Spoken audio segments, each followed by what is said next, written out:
So the developers from Wuthering Waves seem to already have a response cooked up for us from a lot of the feedback that we gave during the CBT. And this actually coincides with what I actually felt like was happening, that they were actually taking in the feedback as it was coming out during the CBT instead of just waiting till after the CBT. So we're going to go ahead and jump right into the developer's message and see what they had to say. I obviously give you guys my thoughts and opinions of this stuff and whether or not we're heading in the right direction. All right, so let's go ahead and get into it. So it says, "Dear Rovers, we would like to first express our sincere gratitude. Thank you for participating in and paying attention to our closed beta test 2. We received a lot of valuable feedback from all platforms. After careful consideration, we have finalized our plans for future adjustments and optimizations, and we would like to share them with you. We hope this developer message addresses any questions you may have. Your continued support means the world to us." So the very first thing that they actually go to say, and I actually like, for one, that first part, really, really well done. And they even hinted at this is the finalizing of their future plans. So again, this kind of seems to be kind of hinting at that like release period, right? But let's see exactly what they decided to do. So the first thing is combat. So it says, 1, overall combat experience optimization. So we are addressing the issues of poor sound effects and hit feedback many of our players mentioned. We will focus on revamping the sound effects of weapon hit feedback, echo skills, resonance skills, and other battle aspects. In addition, we'll improve jumping by adjusting animation speed, camera transitions, and landing feedback to make it more or to make it feel more natural, which I think in CBT1 into CBT2, the sound effect of, like, for example, parrying was way more impactful in CBT1, and that's what I think made a lot of us fall in love with that parry mechanic. And in CBT2, it was like they tried to kind of tone it down a little bit, but honestly, it was perfectly fine where it was. And then even some of the other issues, like there were just sound effect issues the entire beta, but nonetheless, if they are going to be adjusting those things to make it feel like you're actually having like more weighted animations, which is kind of one of those important things to have when you have characters using abilities, using swords, you know, no matter what the weapon is, you want to feel like there's some weight or some impact that's happening when using those abilities. So again, really, really, really important, point to make here, but that looks like that's going to be one of the optimizations. Now going into number 2, character specific combat optimizations. Now it says we'll be making specific optimizations for characters frequently mentioned in the feedback we received. So their current plans include adjust Liang and Jianshin's movesets for overall or elevated overall combat experience. Now, I'm not really too sure what that means because Liang, you guys have to let me know what exactly it was that people were like having trouble with. Maybe it could have been like damage and maybe even some confusion in the builds because there was like text errors. So I'm not really too sure what that's like really relevant to. And I also didn't have Jianshin during the beta, so that kind of puts me in a pickle there. But I would at least say with Liang, I didn't feel like anything too crazy was like going on with her. But she seemed to kind of do her job for what it was worth. But I will say I did start to kind of build other, units on my account over her. So it could be something relevant to that, but who really knows? So I guess we'll see something new coming with both of those units. It says 2, adjust Verina's HP restoration mechanism so she can use her photosynthesis energy more efficiently. So I'm guessing that it probably was taking way too much energy for her to be able, or resonance energy for her to be able to proc that. So they're probably going to make it a lot easier for her to gain that. So again, being a 5-star, you want the perks of things being a lot easier versus it being harder. So then they go for number 3 here. So it says improve Kalkuro's kit. So his extra intro skill necessary means will be available by default. Now I did hear that this was a big issue, and this was because it was attached to having duplicates for you to get that extra animation. So I think that that's what that is. Correct me if I'm wrong, but it looks like they're actually adjusting it to where he's going to have it by default versus it being locked behind duplicates, which I feel like when it comes to animations and stuff like that, definitely have those things unlocked off rip. Now, if you want to say that there's an extra mechanic that like is super like I don't know, like super pay to win. I think later on that's something that they could probably look at doing, like with certain units that might release, like they might have a certain animation that might come along a little later. I don't think that those are necessarily bad things, because that kind of shows like your overall investment, and that's more of like an individual enjoyment thing. But I feel like for what it's worth, you kind of advertise and you show that so much, it's like you might as well just have it be in the base. So yeah, default, that's actually a pretty good thing there. So it looks like those are all the character like specific things, because honestly, I'm gonna be honest with you guys, the characters really didn't have too many issues. I mean, you really were honestly able to do a lot with the 4 stars. But what I am hoping is that they make the 5 stars feel more like 5 stars. But then again, I think it's also accessibility. We really didn't have as much or nearly as much access to being able to properly or fully build them the way that we would like to. So for the most part, people probably only built maybe 1 to 2, if that, 5 stars during the beta. And I would really honestly argue most probably on average built 1 5-star. So there's, just kind of that. Now, number 3, it says new combat skill practice in dungeons. We will introduce a series of new combat practice in dungeons where you can better familiarize yourself with each character's unique combat mechanisms and practice how to combo. Aside from the points above, we have also started working on other frequently reported issues, such as bad camera experiences, frequent lock-on loss. That was the one that was killing me, especially in hologram. That I'm glad they're addressing that one, because that one was huge. Enemies quitting combat, which that did happen a few times, where you'd be fighting someone and literally even within the radius of where they're supposed to be, they would just run away. And then now you're chasing enemies and then they keep like resetting their HP, which makes it a pain, especially if you're fighting like those 120 level enemies. Now with that, it also goes to say, and counterattack failures, which I knew I wasn't bugging. Because I was like, yo, I know for a fact I'm hitting at certain points, but it wouldn't register it. So those are things that they're going to be addressing. So we'll see how those are going to be looking when the game comes out again for whatever version, OBT or official release. We'll just have to wait and see. Now, B, gameplay. Okay, so this is going to be under the ecosystem, and this is the big one. So they already are looking like they are taking action with the ecosystem. So it says, we received a lot of feedback on the ecosystem.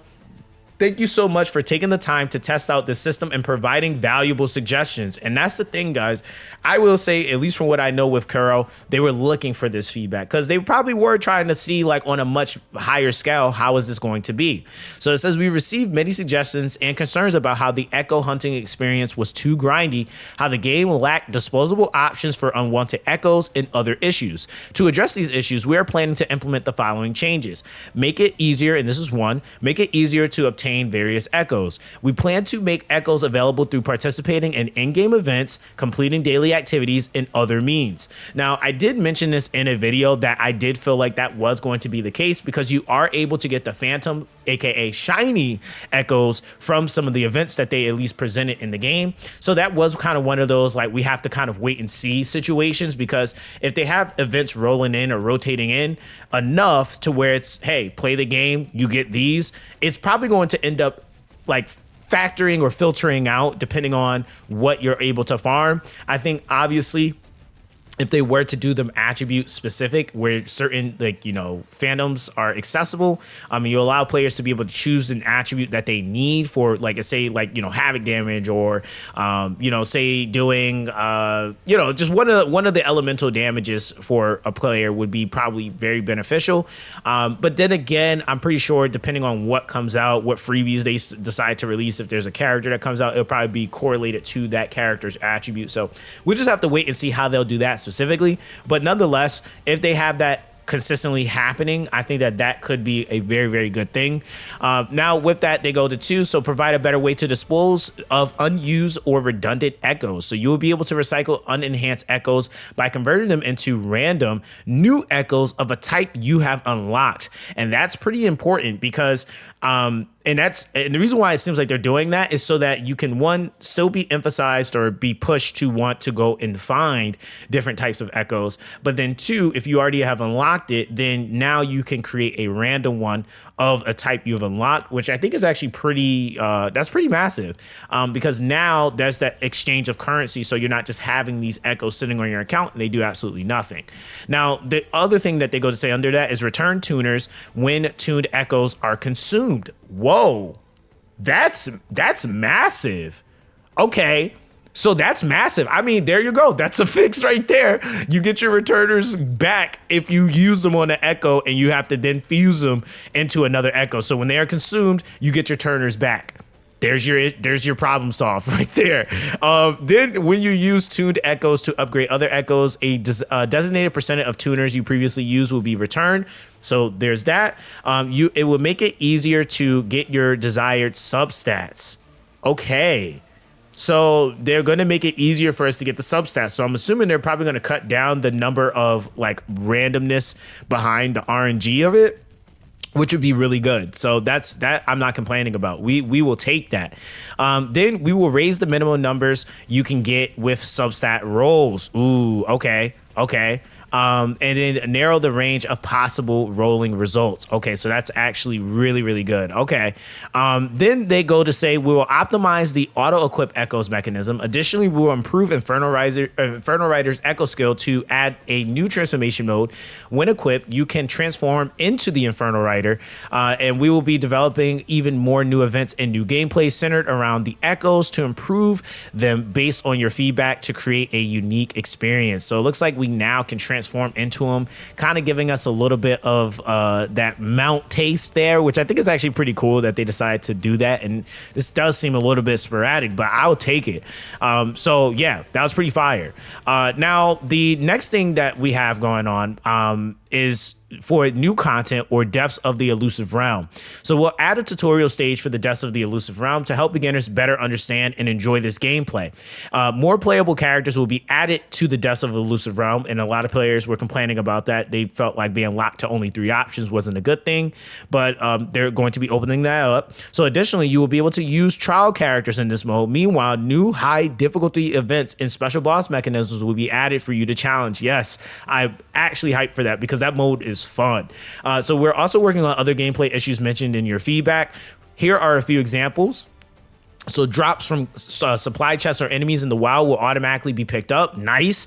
Co-op mode will be available sooner at a lower union level. That is, they're cooking. A batch salvaging option for unwanted items in your backpack. We hope these changes can further improve your game experience. Dude, that's huge. So being able to just from this section alone, we're already going to be seeing adjustments, massive adjustments happening to the ecosystem, which is big, right? That's huge. But then co-op being unlocked way earlier, automatically having things being picked up. Oh my God. Like, you don't understand how that's going to like ease people's brain. Like that's going to be huge. So yeah, that's a huge thing. And a lot of players were complaining, like, the people during the beta, especially a lot of the creators, didn't want to play to a certain point to unlock co-op. I mean, you do have to play quite a bit to actually unlock co-op, which I think you want players to be having fun as soon as possible. So if you can have a game functionality like that, where you're going to be farming, starting to allow people to do that a lot earlier, I think that that's only going to be more beneficial. But this also goes into the concept that I was telling you guys. This and what we have seen is nowhere near endgame. I really honestly feel like a lot of the things we've seen were just kind of the tip of the iceberg. We ain't get nowhere near the bottom yet. So I mean, that's just that, man. So going forward, okay, they really honestly so far have cooked so far in this developer note. We still got some more stuff here. We got story cutscenes and animations. So it says we are working on frequently reported issues about story cutscenes and animations, including strange camera positionings, characters showing up at the wrong time, poorly matched lip animations, and lack of detail in story sound effects. Here are some of the progress we've made so far. So optimize the camera positioning and character animations in some parts of the stories, improve lip animations, and eye eye blink animations. These are all very important things for continuity purposes. So then they go to adjust it and rearrange the story quest progression for a smoother flow and change the unlock prerequisites for some story quest. So obviously, that is going to be nice for those of you guys that felt like things were a little bit slower. But that is kind of a to each its own thing. But nonetheless, if it's going to make the experience better, we're going to take it. So rework the sound effects and cutscenes for a better performance. Obviously, sound is huge. The sound is the game. And then number 4, improve the skip function to make it work better. So I don't know what they mean by that. If it's just going to be accessible 100% through and through. We'll see how that's going to be, if it just allows you to skip straight through the story, or if it's going to not be as hard to press. Because like on mobile, it was really hard to press that button for some reason. So yeah, there's that. But it says we will keep polishing every detail of our story cutscenes and animations to optimize the quality. We hope this will help you better enjoy the story quest. All right. So next thing. We have other optimizations and adjustment. It says, aside from the changes above, we are addressing game issues such as crashes, blank screens, frame drops, and device overheating. Improving game performance on all devices is a top priority.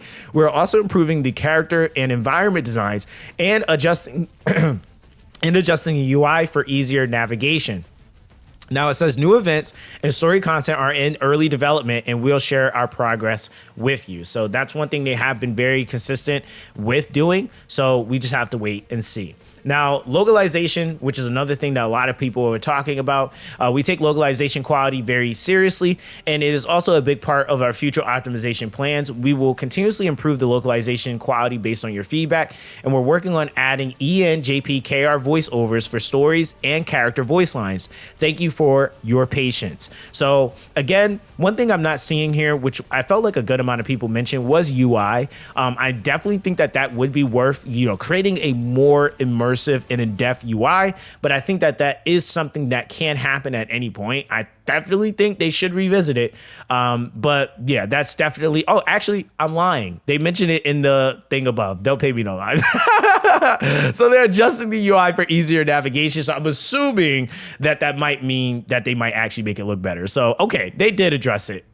Silly me, this is Curl. What's wrong with me? But either way, they go to say these are our future adjustments and optimizations based on the feedback we received during CBT2. These are our future adjustments and optimizations based on, Okay, I guess they repeat the same sentence. We apologize for any deficiencies or unsatisfactory content in the beta test build. The development team is committed to addressing these issues and prioritizing areas that were less enjoyable for players. Our goal is to bring you an even better version of Wuthering Waves next time. Thank you again for your continued attention and support, the Wuthering Waves dev team. Now, guys, I'm not going to lie. I'm actually quite impressed with how they're handling just addressing us as a community, addressing the issues that we brought, which I felt like that was actually a good chunk of the main important things. Again, if there's anything that you guys feel like there should have, they didn't mention, let me know in the comment section down below. Like, how are you feeling with the feedback here? I feel like we are honestly heading in the right direction. I think the biggest issue was the ecosystem. That definitely was one of the big ones.